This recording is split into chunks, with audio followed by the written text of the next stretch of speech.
questions. Maraming salamat, Ginoong Pangulo. Thank you, Mr. President. Thank you, Senator Villanueva. Thank you, Senator Grace. Majority Leader. Mr. President, next to interpolate would be Senator Amy Marcos. Senator Amy Marcos, Super Ate is recognized. Yes, thank you very much, Mr. President, and the good chairwoman of the Finance Committee of the Senate. My first query would be that given that inflation for October was recorded at 2.3, well within the desired 2.4 target band of the BSP, rice inflation nevertheless accelerated from 5.7 to 9.6 the previous month, despite the implementation of the lower rice tariffs from 35 to 15% August 2024. So, when will the NEDA board conduct its review of the rice tariff under the Comprehensive Tariff Program for 2024 to 2028, given that clearly the rice inflation, headline inflation continues at record pace? We're already at 15%. Ibabagsak pa natin sa zero po.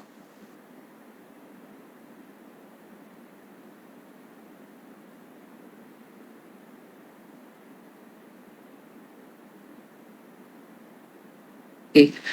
They are going to submit to the President within the end of the month the report on the effects of the EO and a recommendation therein. Okay, we look forward to that. In the meantime, perhaps our economists can explain why rice inflation accelerated instead of decelerated in the previous month. Why so? We were promised the opposite. Expected. Kasi noong October of last year, we had a price cap. It was low. And now it's not price cap. So it's a basic plan. Tumataas talaga bago mag-holidays. Yung just that October last year. Wala na po tayong ibabagsak. Nasa 15% na lang po. Sa inflation pa lang maliit. Kung yan lang ang tanging solusyon natin, mukhang hindi uubra eh. Mr. President, supposedly last October, last year, there was actually a price cap imposed by the That's government. correct. Which also didn't work. But it was lower than it is now. I mean, the inflation. Yes, as a result, however, we all know that there was no rice available and traders were holding on to their warehouse supply and all sorts of artificial shortages were occurring throughout the country. That's very good. And it's accepted, but it's not expected. Well, according to the NEDA secretary, the inflation right now is just a blip, and for the rice in particular, and they expect it Promise to go ka? lower. It's almost double po. Siya It's promise kapitbahay daw. ko po yan sa Batak, Ilocos Norte. Because October 2022, It's a major blip po, halos doble. Kasi Yung noong 5% namamayagpag sa 9.6. October 23 daw, sobrang bagsak yung presyo ng rice dahil sa price cap. Ano to last year? Parang hindi yata. So base effect daw.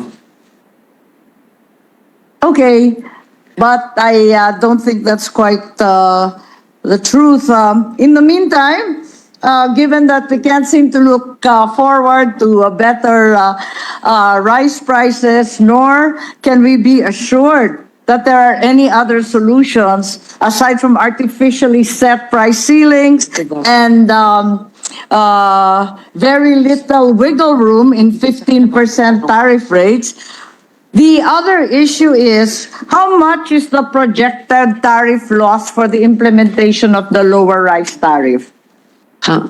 I think the BOC has released estimates for the revenue loss. And I'd like to hear what those rates are assumed to be. Kasi maliban sa bumagsak na nga yung taripa, Tumaas pa ang yung presyo. problema, tumaas pa rin ang inflation at sa kabila nun, lugi pa tayo, bagsak din ang koleksyon. Kaya si Secretary Recto hindi matutuwa niyan. Kita natin, ang laki-laki ng binagsak o babagsak ng ating koleksyon ayon sa ating BOC. Magkano kaya ang revenue loss natin? Magkano? Anticipated under the new regime of 15%?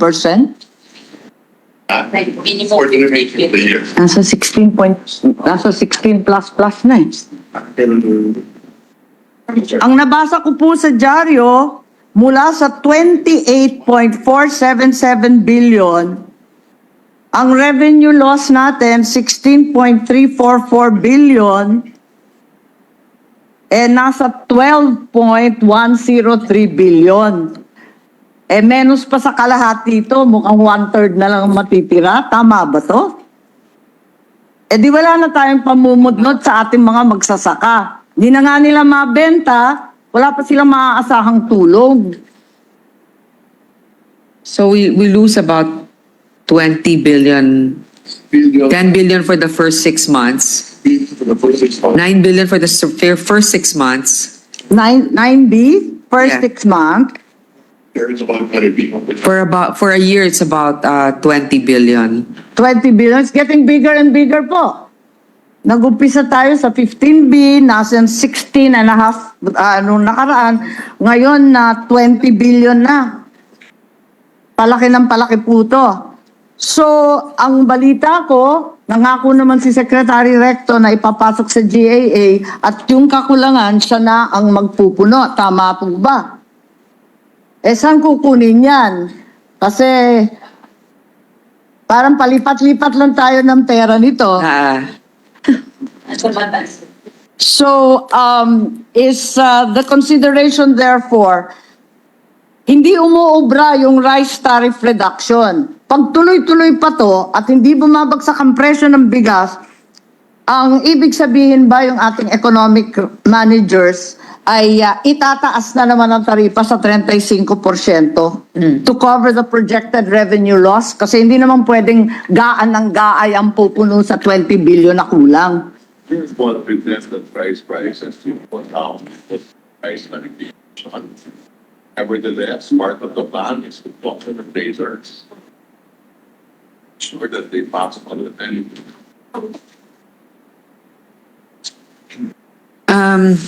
Well, I guess the major plan is really to talk to the traders to make sure that they pass on the benefits.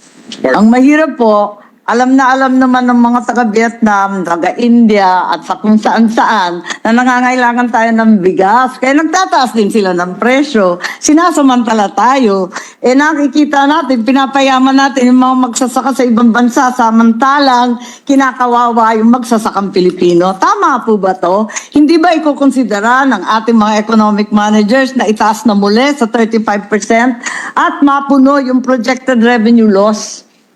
Part of the plan is what the things to be done.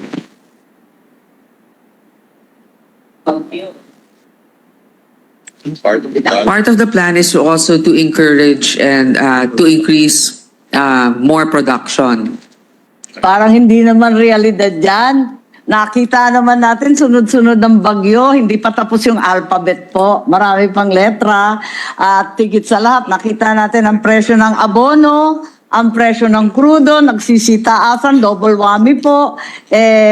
Palagay ko, kinakailangan siguro mag-isip tayo kung ano pa yung plano. Kasi itong mga planong to, itong artificial price ceilings, pagkatapos itong mga taripa na wala nang ibababa, parang hindi nagwo-work. Kailangan siguro mag-isip pa. So, yun lang yung tanong ko. Sana may magandang balita, pero wala pa akong naririnig. In the meantime, can we be updated on the computed cash balance of the National Treasury? Can you verify that we ended, in fact, the year 2023 with the balance of 787.1 billion? Tama ba yung aking numero?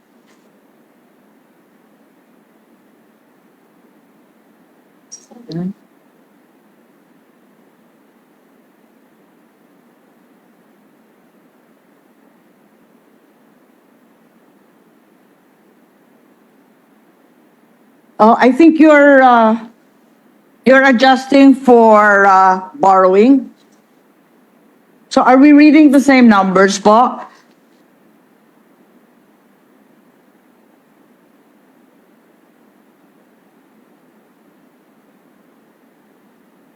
Nakaka-nervous po to. Hindi natin alam kung magkano yung pera natin. Kinakabahan ako, ba't natatagalan? Dapat simpleng-simpleng tanong yun. 780. As of About end 700. 2023. Yeah, more or less you are correct, Mr. Chair, about 700 plus Yes, billion. 787.1 billion with a net change in cash position of 505.8 billion brought about by a borrowing of 1.875 trillion against a deficit of 970.2 billion. Is it safe to assume that the Treasury still has at least 1.2 trillion to fund the rest of 2024? Parang tama yun, di ba? Arithmetic lang po.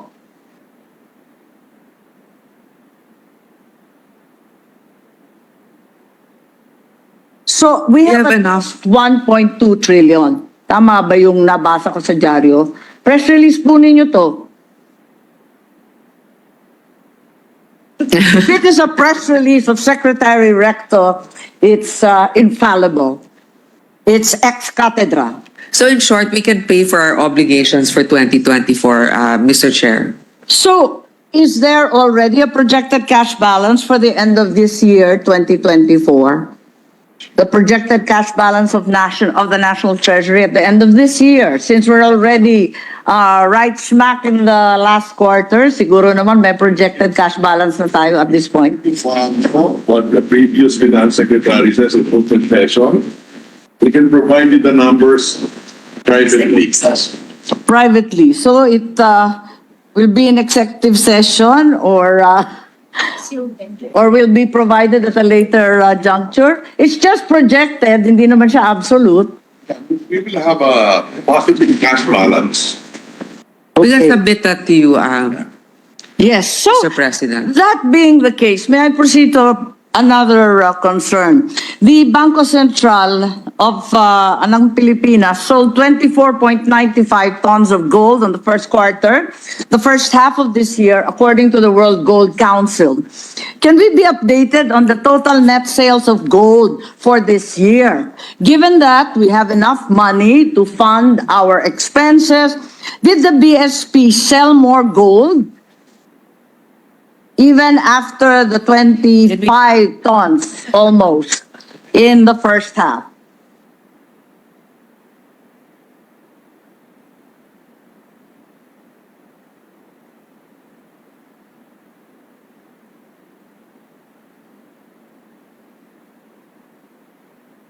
How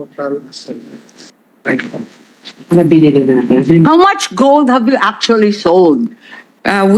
First we buying.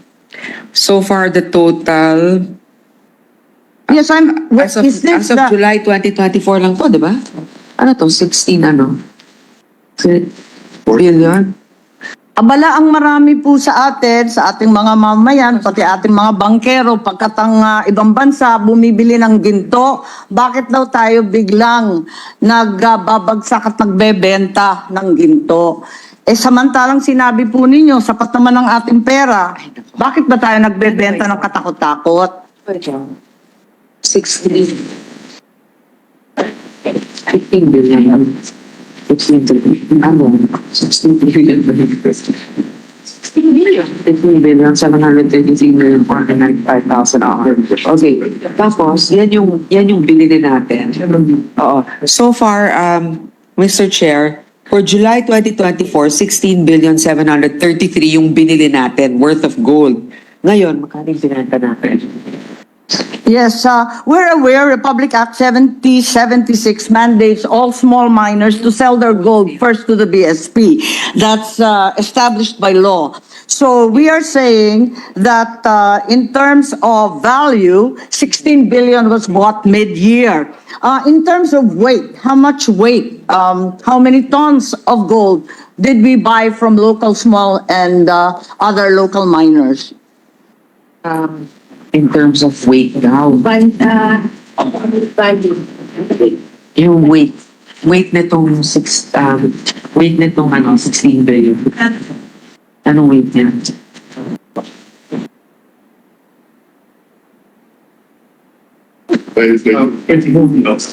Magkano ba yung price ng gold ngayon? Tapos i-divide na lang.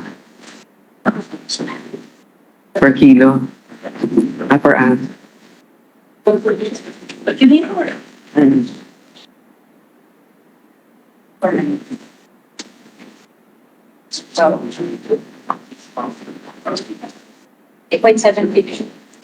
Sige po, baka naman kailangan hanapin. Total, nasagot na rin in terms of value, nasa 16 billion. Later on, you can probably tell us in terms of weight, ano? Okay, we're computing that based on the amount released so far. Tama. Sige po, but there's also been a question about the price at which we are buying gold. Marami rin nagtatanong Ano dyan. ba, 2,000 something per ounce? Well, that's the world rate. The US dollar rate is at 2,754.27. But we need to ask how much did we But how spend? much did we buy from the local miners? Can we go back to the first question? How much did we sell? What's our total net sales for this year so far? Apparently, we sold 24.95 tons of gold in the first half. Pa tayo nun? Have we been selling since? Benta? Ayaw. Magkano yung nabenta natin? Wala. Hindi kayo binigyan. Hindi ko sure. Kaya nga eh. Napakaliit po nung ating sales. Kung tutuusin, binili lang natin 16 billion, pero yung binenta natin nasa 25 tons. Parang napakalaki naman yata. Can we be enlightened? Perhaps if you don't have the data on hand, maybe at least request that it be submitted shortly. Mr. President, it could also be a part of the reserve strategy of the central bank. So maraming ang binili na para sa reserve, but we will get a definitive answer. That would appear to be the opposite. Di ba baliktad yun? Kung nagre-reserve ka, nag-iipon ka, hindi ka nagbebenta. Can we be enlightened on the rationale Para of the makakuha ng BSP? cash reserve. Selling its binibenta own nila. holdings. Nagbebenta para sa cash reserve. Pero kasasabi lang, meron tayong 1.2 trillion to fund the rest of 2024. Iba naman even kasi hindi naman galing sa 2025. central bank yung funding natin for the gas. Tama. So maybe it's just central bank. Just of that, the gross international reserves today is $112 billion, highest ever. And because of that, maybe one of the contributing factors is that our dollar reserve is 112 billion US dollars, which is the highest ever. Yes, but the question also arises, and it has been asked not only here in the Philippines but elsewhere, what's the overall effect of the sale of gold on our gross international reserves? Well, sa BSP, yung GIR natin, syempre, babagsak din yan, ano? Tumaas actually. Our dollar reserves increased. The dollar reserves increased, pero yung overall, yung gross reserve, including everything we have. They are still in. 9% of our GIR is still in gold. Still in gold. So, yes, but this is quite a large amount. This is largest amount that we've heard in the past several years.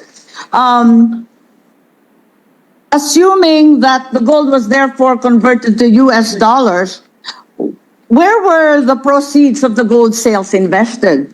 Do we expect those assets to outperform gold, which has seen stunning prices this year?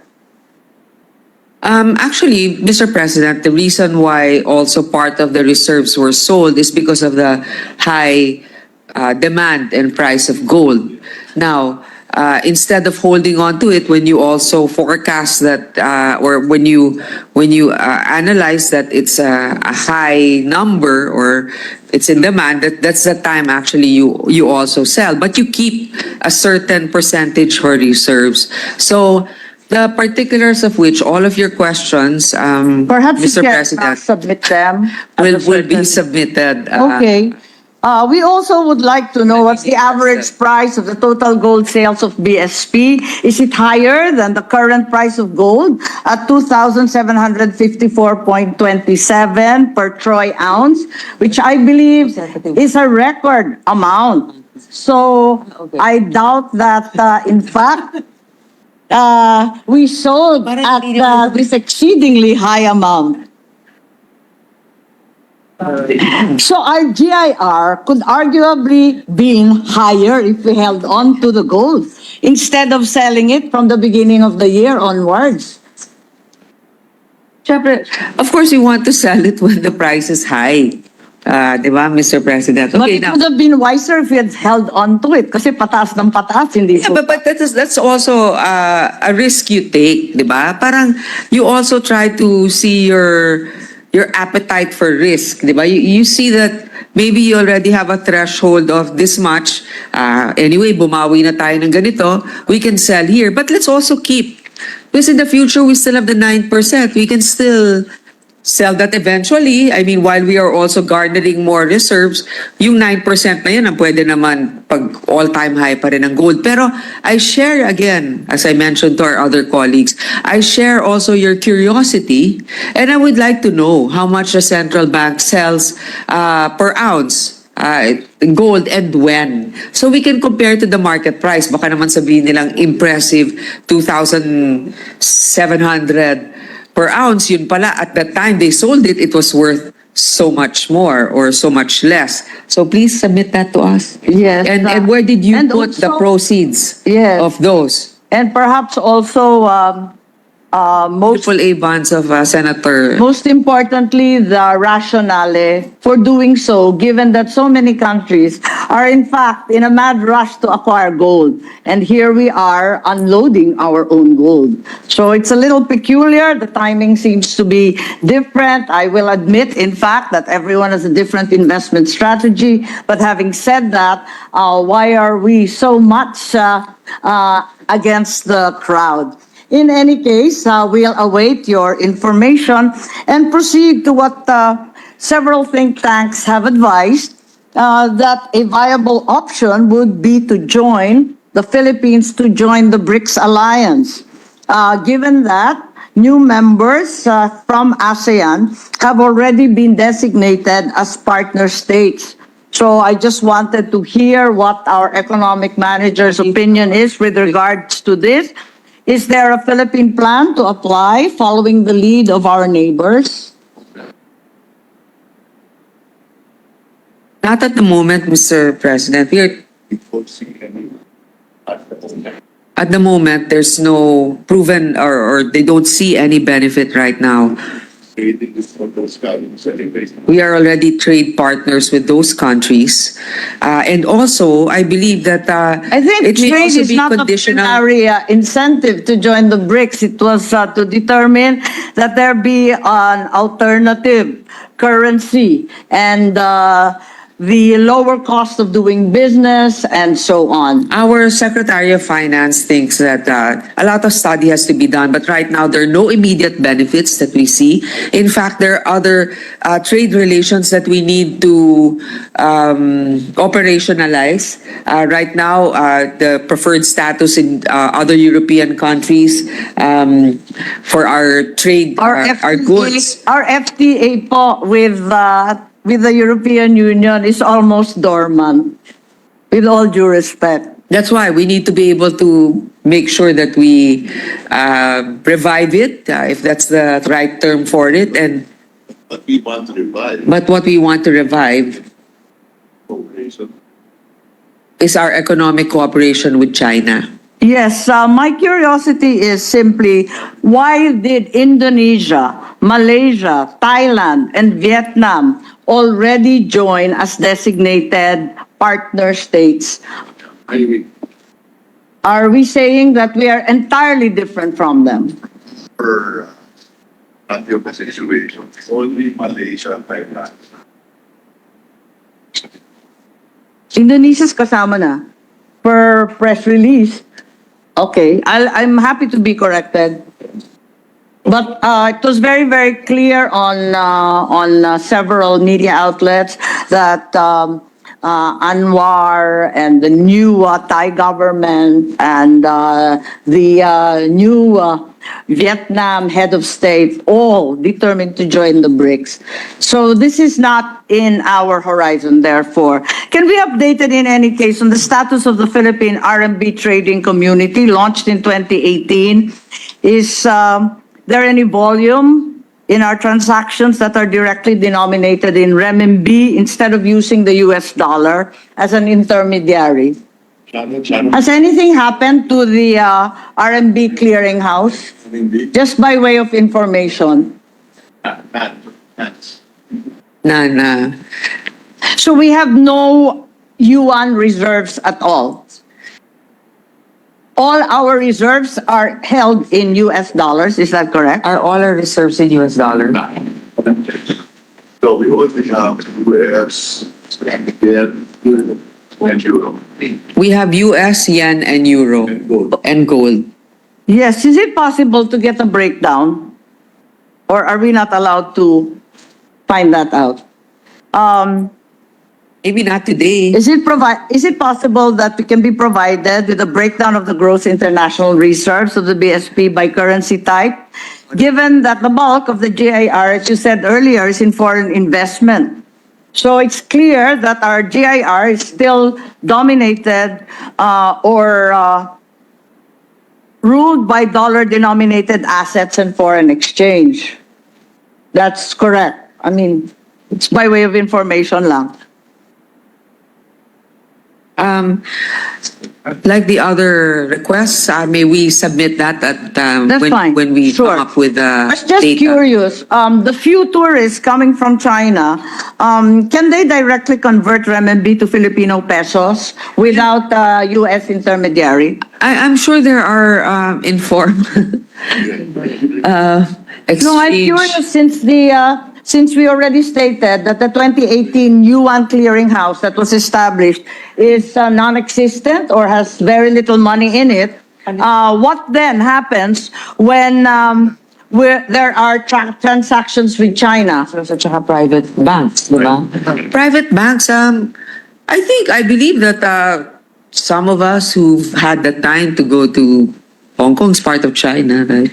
But that's Hong Kong dollars. You can get it from certain private institutions, banks, Yes. money changers. But Yes. the government itself is your question. Yes, I'm aware. What the question is, what is the volume of transactions with China directly denominated in renminbi instead of using the US dollars or as an intermediary currency? It's just curious, and tourists also, because there's great difficulty converting from one to the other. So And I you was lose wondering. sometimes in the process. Yes. You lose. The friction cost is quite high, and hence, are there any steps by the BSP in order to lower cost of doing business from BRICS countries for lower transaction and friction costs? Actually, from my understanding also, Mr. President, some of our importers that buy from China, their suppliers also prefer a certain monetary exchange of using the US dollars. Yes. But of course, as you were saying, and I get the point, Mr. President, that sometimes it's better to use the currency directly so as to lessen devaluing in the exchange process. So, Kasi namumroblema rin ako sa pagkain. Lagi akong bumabagsak sa magsasaka sa pagkain. Napakaraming pagkain nanggagaling sa China, nanggagaling sa Malaysia, sa Thailand, galing sa Vietnam. Lahat ng pagkain na yan na inaasahan natin at kinakailangan natin, talagang magiging mas mura dahil sa BRICS at dahil sa renminbi at sa iba't iba pang currency. Pero kung parati tayong umaasa at kino-convert natin lagi sa US dollars, talagang mahal ang bilihin natin. Hindi na bababa kailanman. Yun lang. At saka parang sayang naman, nagtatag na tayo noong 2018 ng yuan clearinghouse, nagkaroon na tayo niyan, wala naman palang action doon. Yun lang. Dakilang Ilocana lang at nais ko lang magkaroon ng mas murang presyo para sa ating bilihin. Thank you. No, I understand the concern of our colleague from the great province also of Ilocos, who is also doing the job now of the minority. For Thank you. I think I'm doing the job of the Senate po, with all due respect. Okay, I mean, you are doing the job of the Senate, particularly the advocacies of the minority. It's not the advocacy of the minority. I, in fact, represent the rural constituency, and food and agriculture are primary concerns. Okay, then, point taken, but I also know the end goal of the minority. I'm not a member of the minority. I voted for the Senate President. Yeah, no, that's why. No, I'm Thanks. just talking to the Mr. President. I'm talking to the minority leader, who I'm sure appreciates the discussion right now. So therefore, now that I've been assigned to the majority despite the minority, despite having voted alternately, I do think they need some help, given that there's only two of them at this point. Nevertheless, I will be grateful if we are provided with a breakdown of the gross international reserves of the BSP by currency type, as stated earlier, given that it's in foreign investments, and also earlier, as stated, some information on the buy and sale of gold. So, kung maibigay sa atin yan, malaking bagay, pati yung mga cash position na hinihingi natin dati. At yun lang po, kung mabigay din yung kopya, kasi may sinabi kanina si Secretary Balisacan tungkol sa ibibigay, hinggil sa taripa na 15% na kung pwedeng i-share lang yon sa amin para makita namin kung saan tayo patungo. Sige. Maraming salamat po. Yun lang. Thank you, Mr. President. We will submit to the gentle lady from Ilocos all of her queries.